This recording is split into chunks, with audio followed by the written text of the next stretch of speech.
Today for this post conference, we're going to be talking about pressure ulcers and specifically what a pressure ulcer is, how are they formed, how do you diagnose a pressure ulcer, and ethical issues that are around pressure ulcers. Right. So, as she said, we're going to be talking about nursing priorities of care, how we're going to manage all these diagnoses, and how we're going to treat these patients, as well as discharge teaching. So enjoy this video. Peace. A pressure ulcer is a localized injury to the skin and or the underlying tissue. It usually occurs over a bony prominence as a result of pressure or pressure in combination with shear. They heal by secondary tension. The most common site for pressure ulcers is over the sacrum or the heels. The factors that cause the development of pressure ulcers include the amount of pressure or the intensity, the duration or how long the pressure is applied on the skin, and the ability of the patient's tissue to tolerate that pressure, meaning whether their skin is already healthy or it's fragile. Other factors that are not as common include shearing force, which is caused from pressure on the skin when the skin sticks to something such as a bed and you move the patient, and excessive moisture, because that causes an increased risk of skin breakdown. Patients that are more prone to pressure ulcers include the elderly, those who are incontinent, those who are unable to reposition themselves on their own, those who are bed or wheelchair bound. More risk factors include anemia, contractures, diabetes, elevated body temperature, friction, impaired circulation, mental deterioration, neurologic disorders, obesity, and vascular disease. There's more to pressure ulcers other than pressure. The pressure that is applied has got to be constant and for an extended period of time. This causes a tissue death, delay of nutrition and oxygen supply to those tissues, which then leads to necrosis. Pressure ulcers are assessed for on admission and periodically throughout stay in the hospital and or nursing home. In acute settings, you reassess a pressure ulcer every 24 hours. In long-term care, patients are assessed at least once a month. In home care, patients are assessed every home visit. Pressure ulcers are diagnosed based on their grade. These are the grades or stages of pressure ulcers. They range from intact skin with just redness all the way down to full thickness tissue loss. We will go into these in more detail. This is a grade 1 pressure ulcer. It is superficial and the area that is affected appears red or discolored. It will be purple or blue in dark-skinned people. The area does not blanch when pressed. The skin is intact, but it may hurt or itch. It will be warm over a bony prominence. This is a grade 2 pressure ulcer. It has damage to the epidermis and some of the dermis. It is a partial thickness ulceration, and it looks more like an open wound or blister with a shallow crater. This is a grade 3 pressure ulcer. It has skin loss through the entire thickness of the skin. The underlying tissue is also damaged, but muscle and bone are not damaged. It is a full thickness wound. It looks more like a deep crater with or without undermining. This is a grade 4 pressure ulcer and is the most severe type. The skin is damaged severely with tissue death present. The underlying muscle, bone, and joints are damaged. These patients have a very high risk of developing an infection. There is undermining and sinus tracts may be present. This is an unstageable pressure ulcer. It has a full thickness loss and is obscured by slough and eschar in the wound bed. You cannot stage an ulcer until that is all removed. Care for the patient with a pressure ulcer should involve the wound itself, along with adequate nutrition, pain management, control of other medical conditions, and pressure relief. Without fixing these, the wound will not heal. Other ethical issues that may arise is the patient refusing care and nurse negligence.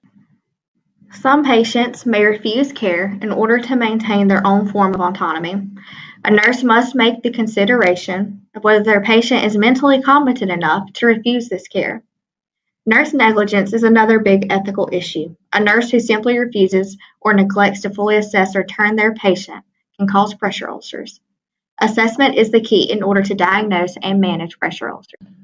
For medical, surgical, or nursing management of the problem, we want to focus on treatment. Treating pressure ulcers involves reducing pressure on the affected skin, caring for wounds, controlling pain, preventing infection, and maintaining good nutrition. To heal properly, wounds need to be free of damaged, dead, or infected tissue. Removing this tissue, otherwise called debridement, is accomplished with a number of methods such as gently flushing the wound with water or cutting out damaged tissue. For skin care, we want to do a head-to-toe assessment at least daily. especially checking pressure points such as the sacrum, ischium, trochanters, heels, and elbows, as well as the back of the head. When bathing these patients, we want to avoid hot water and excessive rubbing. We want to use lotion after bathing. Also, for these patients, we want a bowel and bladder program when they have incontinence. If they're incontinence, we need to cleanse the skin at time of soiling and use a topical barrier to protect the skin. For these patients, we want to talk about mechanical loading and support surfaces. So we want to consider postural alignment, distribution of weight, balance, and stability, and pressure redistribution when positioning persons in chairs or wheelchairs. We want to teach chair-bound persons who are able to shift their weight every 15 minutes or whenever possible. Also, we can place at-risk persons on pressure redistribution mats and cushion chairs.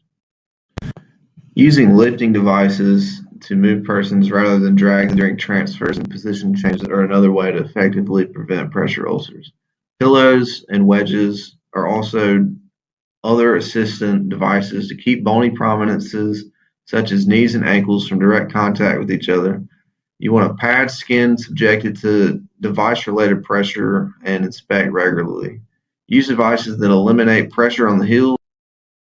So when we're taking care of these people with pressure ulcers, we need to be aware that when we're positioning these people or moving them, that they're going to have pain. So we need to be able to tolerate their pain using NSAIDs such as ibuprofen, Advil, Motrin, or Aleve. This can be very helpful before or after repositioning for wound care. Topical pain medications can also be helpful during this procedure. Good nutrition promotes wound healing. The maintenance of adequate nutrition is an important nursing responsibility for the patient with a pressure ulcer. Often the patient is debilitated and has a poor appetite secondary to inactivity. Oral feedings must be adequate in calories, protein, fluid, vitamins, and minerals to meet the patient's nutritional requirements. The caloric intake needed to correct and maintain nutritional balance may be 30 to 35 calories per kilogram per day and 1.25 to 1.5 grams of protein per kilogram per day. This picture is a picture of negative pressure therapy. This method, which also is called vacuum assisted closure or VAC, uses a device to clean a wound with suction. A pressure ulcer that has necrotic tissue or eschar, except for dry, stable necrotic feet or heels, must have the tissue removed by surgical, mechanical, enzymatic, or autolytic debridement methods. Reconstruction of the pressure ulcer site by surgical repair, including grafting, skin flaps, musculaneous flaps, or free flaps, may be necessary. For nursing priorities of care, we need to identify all individual risk factors, which would be decreased mental status, exposure to moisture, incontinence, device-related pressure, friction, shear, immobility, inactivity, or nutritional deficits in order to guide specific preventive treatments, which are going to allow us to modify care according to these individual factors. So for priorities of care, we want to understand that prevention remains the best treatment for pressure ulcers. Implementing evidence-based practice ulcer prevention programs can reduce the occurrence of healthcare-acquired pressure ulcers. For instance, in the past, the standard was to turn or reposition patients every 2 hours. However, this policy is not evidence-based. Time schedules and frequencies should be individualized based on risk factors, patient's overall condition, and type of mattress support surface. So for patient teaching, we want to make sure that these patients understand simple standards of care for when they go home. Something as simple as maintaining a moist environment for their wound, prevention of the wound from drying out, and just simple stuff is, we don't want to use a wet to dry dressing, so we need to make sure that they understand what that properly looks like. So continuing on with patient education, simple things such as for an incontinent patient, cleansing the skin at time of soiling, as well as using absorbent pads and briefs. Also, correct positioning to decrease risk of skin breakdown is important to teach these patients. Telling them to inspect their skin daily is very important for them to prevent worsening their condition.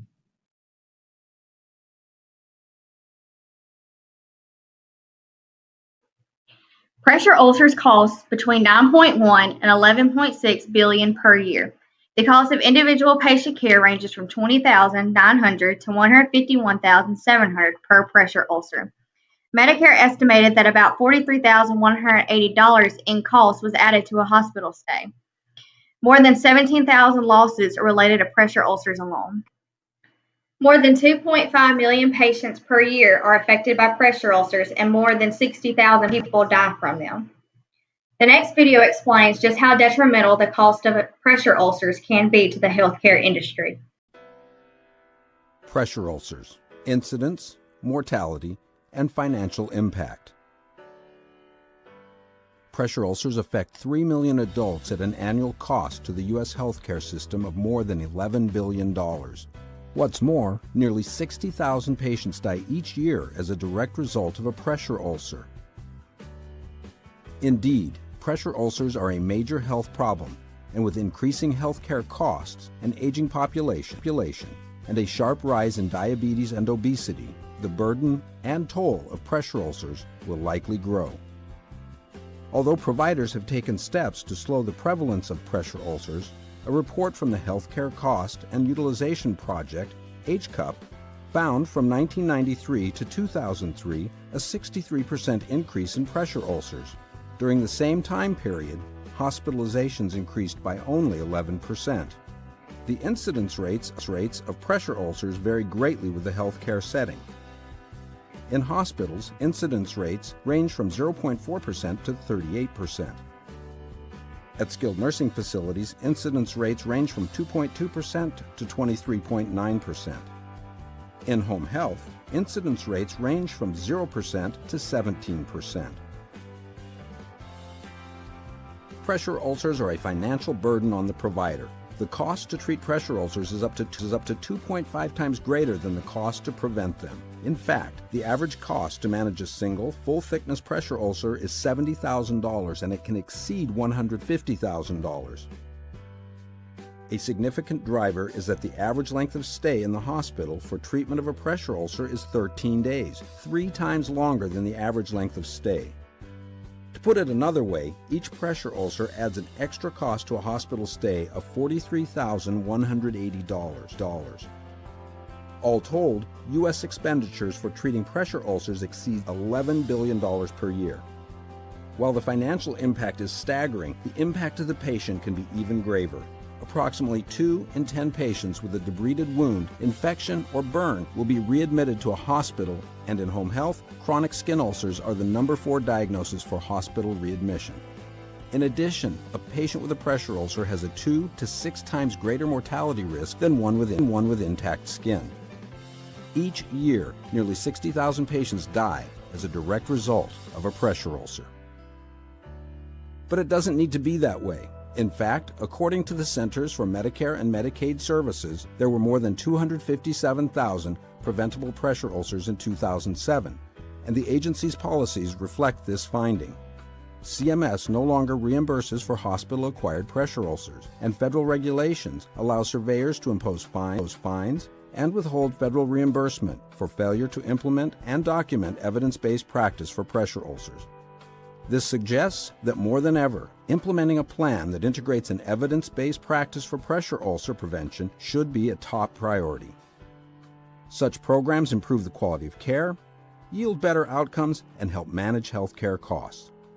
Shield Healthcare offers educational materials and informative webinars designed to provide you with the latest news, trends, and best